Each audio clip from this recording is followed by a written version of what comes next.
I'm not up here lacking experience. I spent 6 years of my life practicing witchcraft. I spent 6 years of my life involved in spiritualism and mediumship and channeling and Buddhism and astral projection and necromancy, which is communicating with the dead. I had a hunger for power, and so I began to follow after the supernatural. And that's how I got involved in the list I just made for you.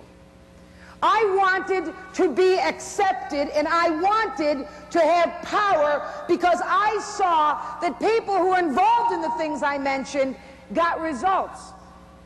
Don't tell your kids that there's no power in the devil. There is power in the devil.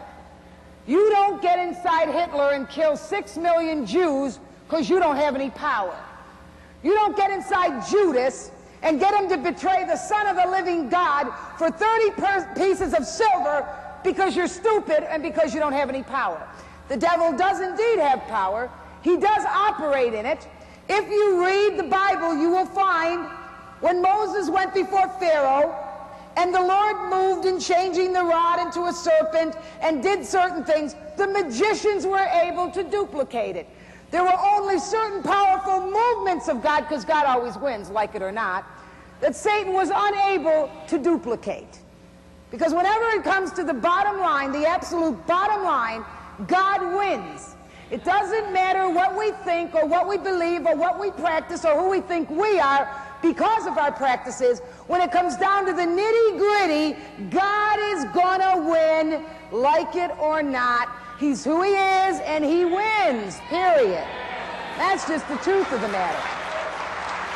Satan is angry, and he's out to cause a disturbance and destruction wherever he can. And his vision, his point, is the young people. He wants the young people. And right now, ladies and gentlemen, it would seem that he is on the side where the young are really flocking and checking out his power. You just had a write-up in England, I believe, where 2 boys lured a 2-year-old, how many know what I'm talking about, God help us, out of a mall, beat him to death, and put him on a railroad tracks because he wanted to see a train cut him in half.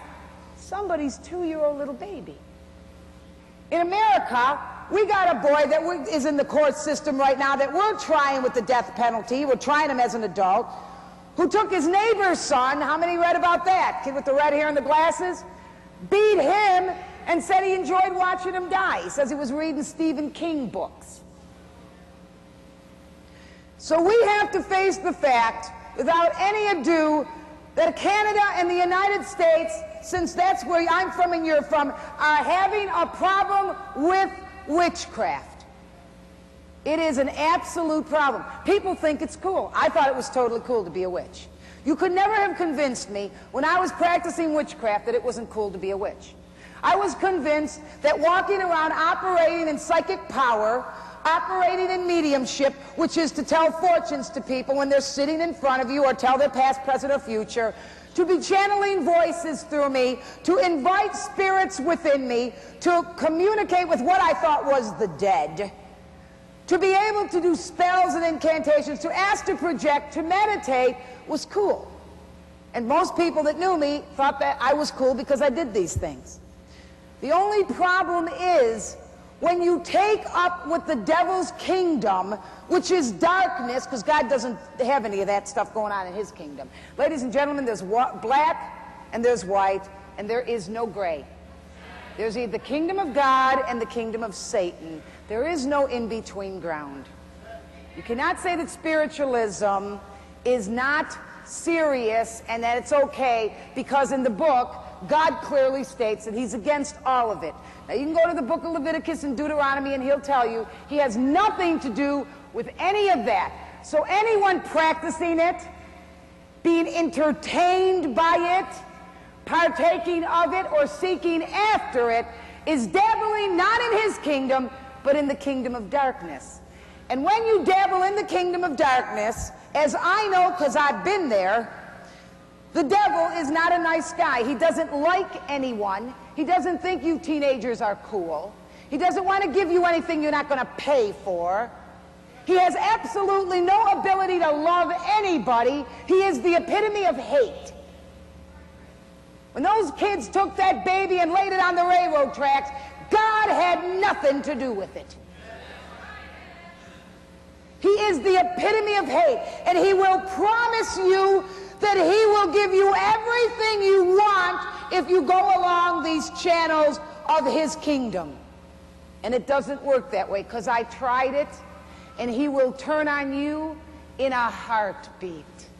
He'll get you right where he wants you, operating in these things, thinking that it's wonderful, thinking you got all this wonderful power, seeing it work, and he will come in and he will let you know in no uncertain terms that he's going to kill you. Now, if you're out there and you're practicing and saying, this isn't happening to me, come and see me in a few years. This guy don't share nothing with anybody. He's a god, not a god as we know God, but he's an evil deity who hates mankind and has one desire for your future, and that is to kill you. I don't care what you give him, he will kill you, because he is the epitome of hate. You must know that, young people. You can't walk in darkness and expect to get anything good out of it. You don't make pacts with evil for good. There is no way. White and black, choose which one you're going to serve. Make a decision and make it strong, because you cannot sit in the center. You have to make a choice.